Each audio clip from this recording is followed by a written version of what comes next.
Hi, Sean. Welcome to the Animal Tone podcast. Hi, thank you very much. Thank you for having me. Yeah, and if I could say, Claudia, just in terms of my espoused vision for the future, and you mentioned, that you it would diverge from yours. I still think that where there are potential replacements, I don't maintain that it's necessary to use animals, and I think things on the food side, like cell culture, meat, and different types of, that's a whole different discussion. That is equally unpalatable and unacceptable to some people, and we, that needs teasing apart. But I'm not wedded to the idea, personally, that we just have to use animals in perpetuity, and that we can only do it in a nice and kind way. If we don't have to use them, then I'm absolutely, I'm as interested in that as the next person. Yeah.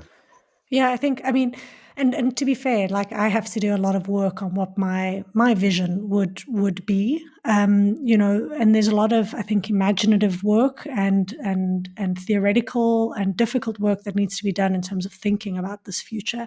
And there are some scholars that do that kind of work. They think about it at political realms, like Sue Donaldson and Will Kimlicker, for example, but I think for me, the baseline is non-use, right? Which is a very different kind of. I think you end up with very different calls for solutions when that's. Sorry, that's Linus scratching the couch. He's using my couch.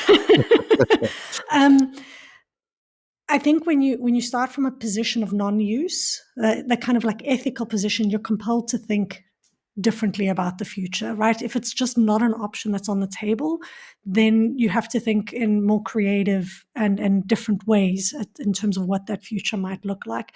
And I understand that a pragmatist might look at me and say, well, listen, that's not going to disappear overnight, blah, blah, blah. But I think my commitment for the future is one that is not premised on non-use. And I think having that removed just means that we have to think more creatively. We have to, and maybe it's not a practical or reasonable one, but I don't think we've played with it enough to know that yet. I think it's been pushed off the table too quickly and too readily for us to disregard it. But I don't know. Just like you don't know. And we're just working towards finding a world that has to be better than what we're currently doing, I think. Yeah, there's no part of me in my personal response to that for which that is especially uncomfortable. I think I would align with that personally.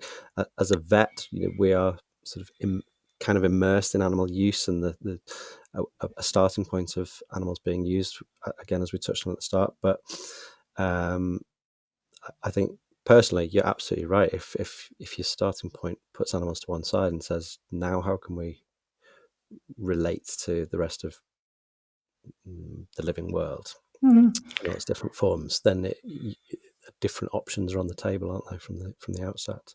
And I imagine it would have big implications for vets as a profession. Like if you started to imagine the future of veterinary practice with one that's not premised on use, I mean, how much energy and resources and thought and scholarship is done towards how to improve use instead of how to like actually think about animal welfare in its own. And maybe here you start to blend with environmental sciences and conservation work.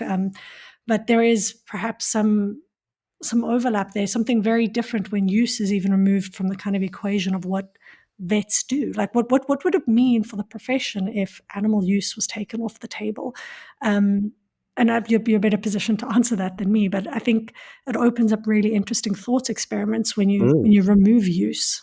Yeah, and we have seen interesting examples of that. Like the profession was founded originally around equine veterinary practice because horses were so widely used for transport, not least.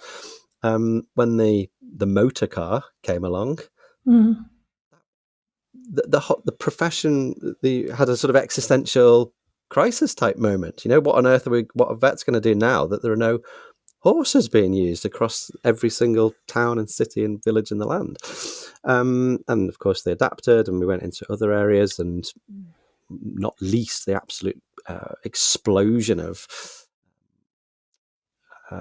veterinary interest and involvement with companion animals. I mean, that wasn't even there at the start. This whole business of your pet vet who's operating a bit like akin to a human medic with the techniques and the resources and the capabilities and the approach.